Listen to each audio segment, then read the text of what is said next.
places into despair which is exploited by unscrupulous stakeholders.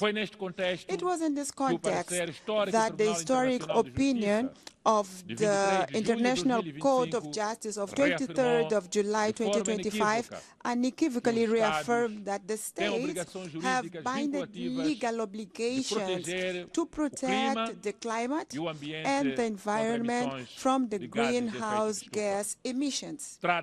This is a milestone of universal significance. For countries such as Mozambique, which bears no historical responsibility for the climate crisis, but are amongst those that are the hardest hit by its consequences.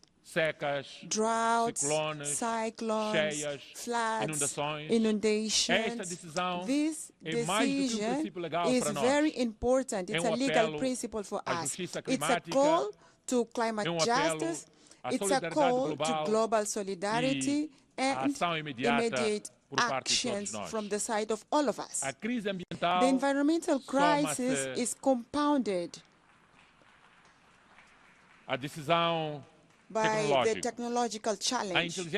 Artificial intelligence and other emerging technologies offer extraordinary opportunities, but also serious risks of exclusion, manipulation of the society, and even militarization throughout autonomous weapons. These advances pose new challenges to the defense and human dignity, justice, and labor. As long as we do not fully understand how these models work, we cannot entrust them critical tasks without robust safeguards in place. Otherwise, we are going to destroy the world. For that reason, Mozambique advocates a technological and climate diplomacy capable of regulating risk and democratizing benefits through genuine transfer and sharing of knowledge, of technology, so that the science and technology are not factors of exclusion, but rather instruments of climate justice and inclusive development in the world. Faced with these interconnected challenges, our continent, Africa, can and must play an active role in defining international rules and standards, formulating principles and scientific ethics, and determining research priorities, ensuring that technology innovation is always at the service of the humanity and not at the service of destruction of the humanity. In face of this crisis, the isolation is not the answer. Constructive dialogue and strengthening of multilateralism are.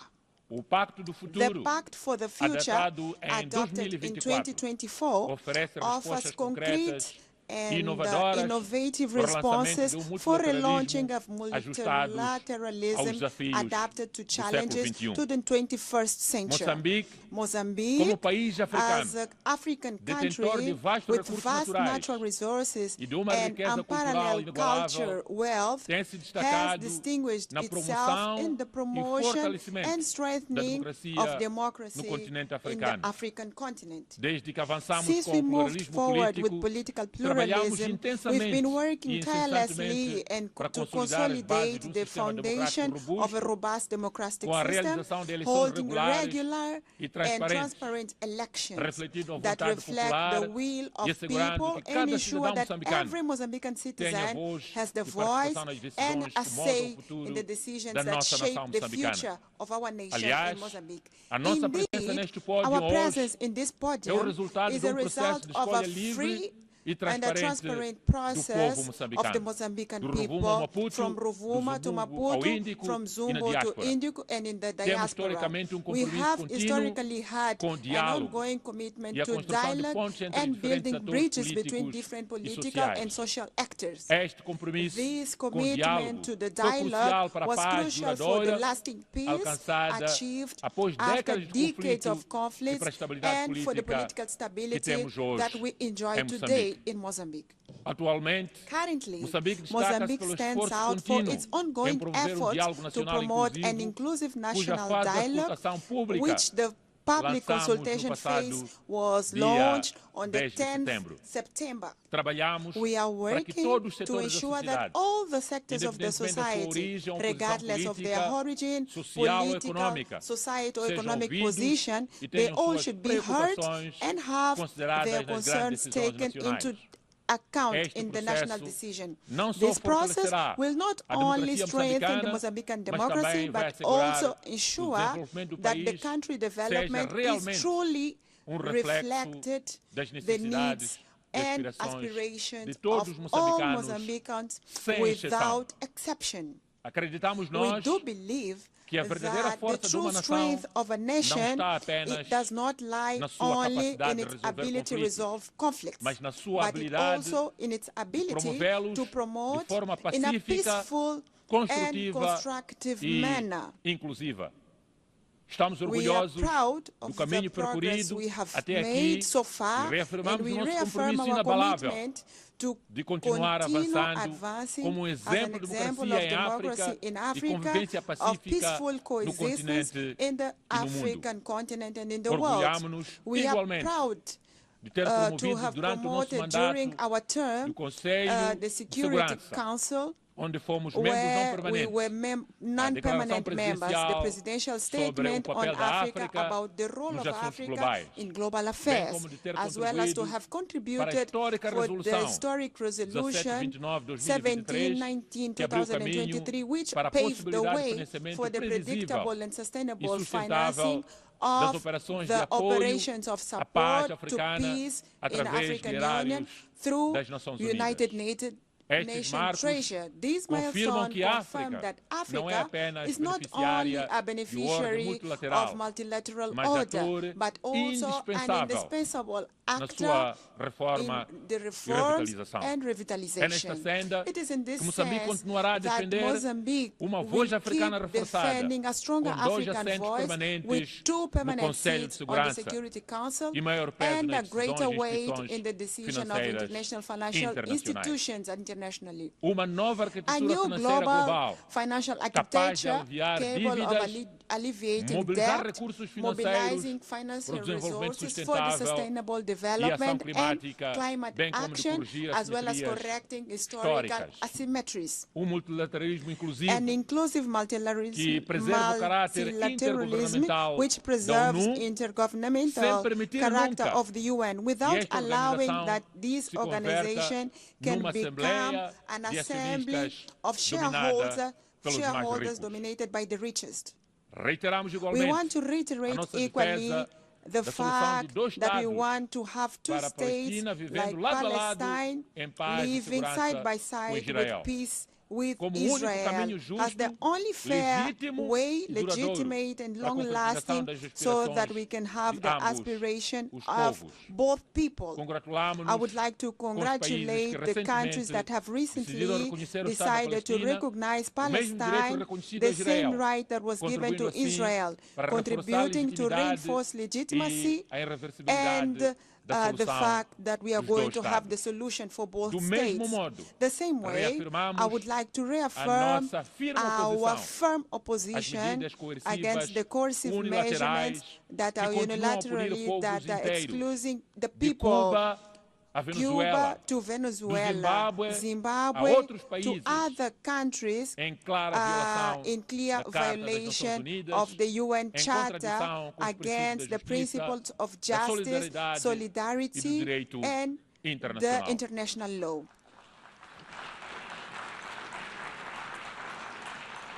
Ladies and gentlemen, the topic chosen for this session is like it's better to be together. 8 years and counting for peace, development of human rights could not be more timely. It is intrinsically linked to the events of this week. where we are having this high level in the UN, the celebration of Beijing Conference on Women, the Climate Summit, the first Biennial Summit for Sustainable and Inclusive and Resilient Global Economy mandated by the Pact for the Future, the celebration of youth, the elimination of nuclear weapons, and the meeting on global health and well-being. All these meetings reaffirm the vitality and the centrality of the UN and conveys the same truth. What unites us as a humanity is much greater than what divides us. We are different people, but we share the same earth. We profess different creeds, but we all aspire to the same dignity. We speak different languages, but we share a single destiny. In fact, today, where we are today, we all know the date of birth, but no one knows the day they are going to die. And this is a clear sign that we all are equal like human beings. Today, the creed that we need is not one exclusion.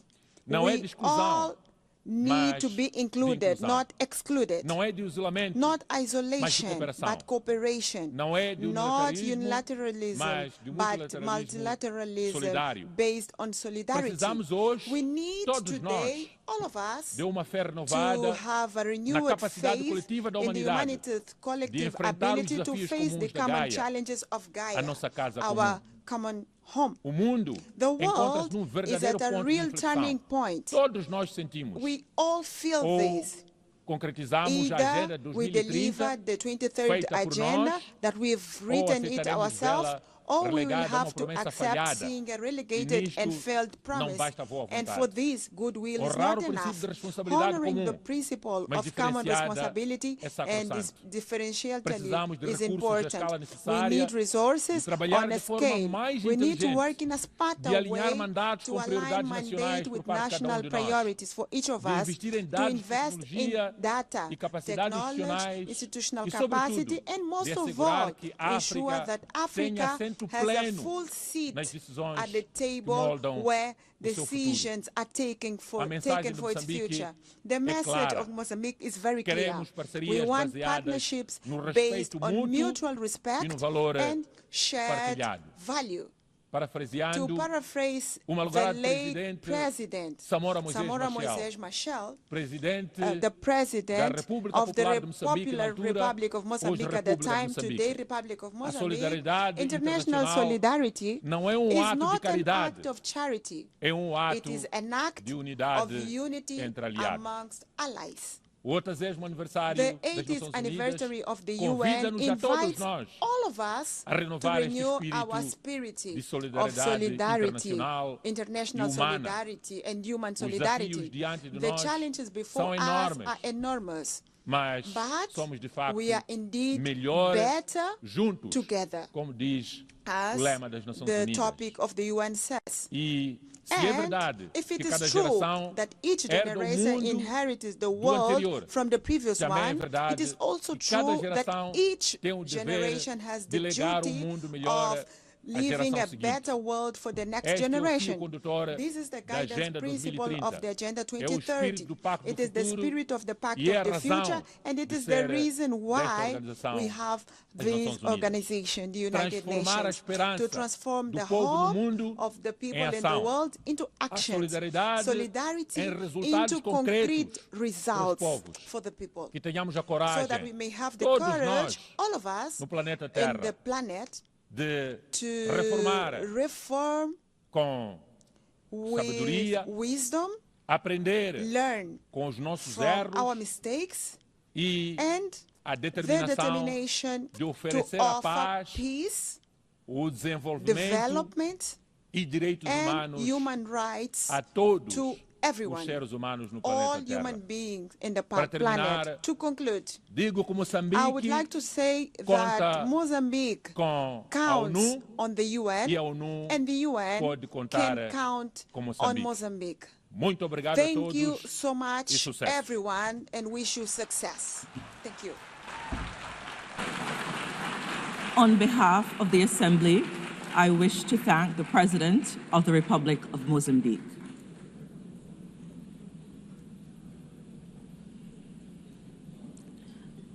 The Assembly will hear an address by His Excellency Luong Kong, State President of the Socialist Republic of Vietnam. I request protocol to escort His Excellency and invite him to address the Assembly.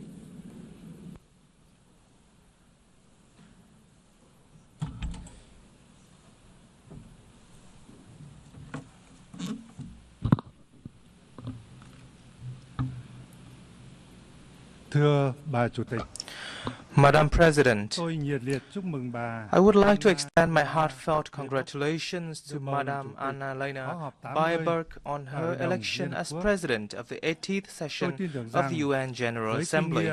I am fully confident that with her experience and able leadership, this session will be a great success. I would also like to pay tribute to Mr. Philemon Young, President of the 79th session, and Secretary General Antonio Guterres for their contributions. Madam President, over the past 80 years, in spite of a multitude of challenges, the UN has stood as the embodiment of humanity's aspiration and collective commitment to peace, cooperation and development grounded in the universal values of human rights, national independence, equality, democracy and social progress. Multilateral cooperation has brought forth remarkable achievements, especially in preventing wars, fostering peace and cooperation, building friendships, reducing poverty and curbing diseases, improving living standards, and advancing science and technology at an unprecedented pace. Yet today, we find ourselves in a profoundly changing world, facing unprecedented acute challenges. Local wars, conflicts, arms races, and the use or threat of force in the international relations are escalating at an alarming rate. Non-traditional security challenges are exerting heavy tolls on all countries and communities. The global governance, trading, and economic systems are becoming fragmented and volatile. Multilateralism itself is under strain from strategic rivalry among major powers, unilateralism, and a sharp decline in political will and necessary resources. This is precisely the time to stand united and together promote the irreplaceable role of multilateralism and a rules-based international order with the UN at its heart. Madam President, as a nation that has endured immense pain and losses from wars, Vietnam treasures more than most the priceless values of peace. The spirit of peace, amity, compassion, and altruism is deeply woven into our national identity. This forms the bedrock for us to overcome previous sufferings, mend old wounds, shove the past, and look towards the future with the hope to become a friend and reliable partner to all nations around the world. Peace is both the goal and the prerequisite for our journey towards a stable, just, democratic, and prosperous future. Honoring the value of peace and driving robust transformation for a sustainable future is the sincere message that Vietnam wishes to share with the international community on the occasion of the UN's 80th anniversary. In this spirit, allow me to share my reflections as follows. First, honoring the value of peace requires concrete actions rather than just words. We must reaffirm the role and primacy of international law as the cornerstone for peace and equal relations among nations. All countries should clearly demonstrate their responsibility towards upholding international law and the UN Charter, and respecting such principles as independence, sovereignty, territorial integrity, non-interference, non-use or threat of force, and peaceful settlement of disputes.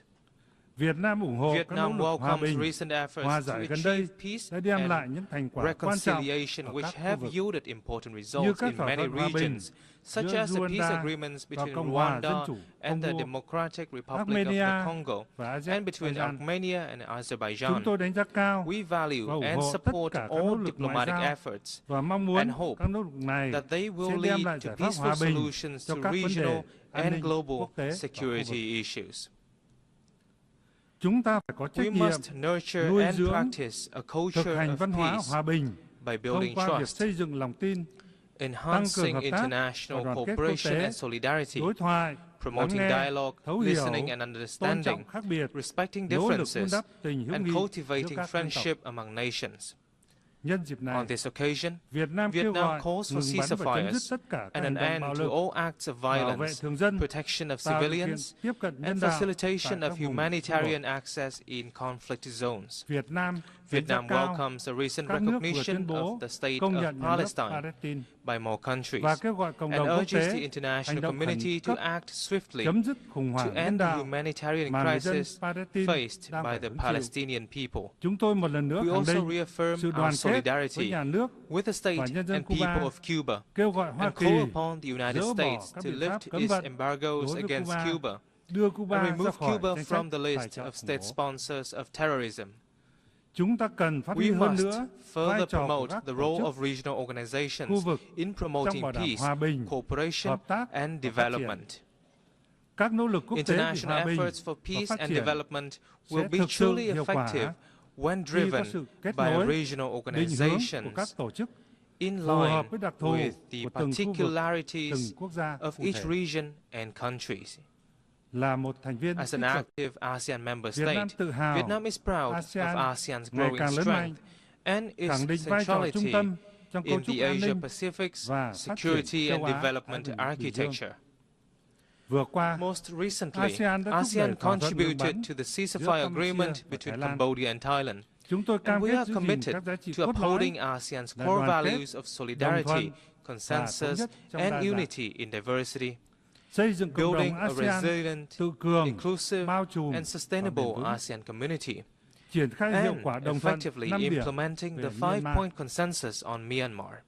We shall also strive to maintain peace, stability, security, safety, and freedom of navigation in the South China Sea in accordance with international law, particularly the UNCLOS 1982, while fully implementing the Declaration on the Conduct of Parties and working to finalize the Code of Conduct in the area. Second, in a world at a historic crossroads, we must transform boldly to shape a sustainable future. Global governance institutions, particularly the UN and international monetary and financial bodies, must undergo vigorous reforms to become more adaptive, ensure equitability, transparency, coherence, and efficiency in their operations, and better respond to the needs of all countries and peoples. Vietnam welcomes and supports efforts to reform the UN, including the UN80 initiative, to build an UN 2.0 that is leaner, more coherent, effective, and efficient. This initiative must follow a holistic and integrated approach, being driven by member states. Vietnam stands ready to share its experience in successfully implementing the Delivering as One initiative of UN organizations in the country. We must build sustainable development models based on digital transformation and green transition, two mutually reinforcing drivers that can spark a sweeping revolution as they stand for convergence of scientific and technological advancements and environmental sustainability. To optimize this dual transformation, countries must formulate relevant master plans, invest strongly in R&D, train high-quality human resources, and develop green technology infrastructure. Furthermore, it is of great importance to advance international cooperation on technology transfer and mobilization of green finance to ensure that no one is left behind. Developed countries must take responsibility in sharing and transferring technology to developing and underdeveloped countries. In this digital era, societies are undergoing transformation of an unprecedented pace, scope, and depth, accompanied by rising challenges such as poverty, inequality, unemployment, and a crisis of information and trust. We must ensure that social transformation remains a human-centered process, with focus on such priorities as comprehensively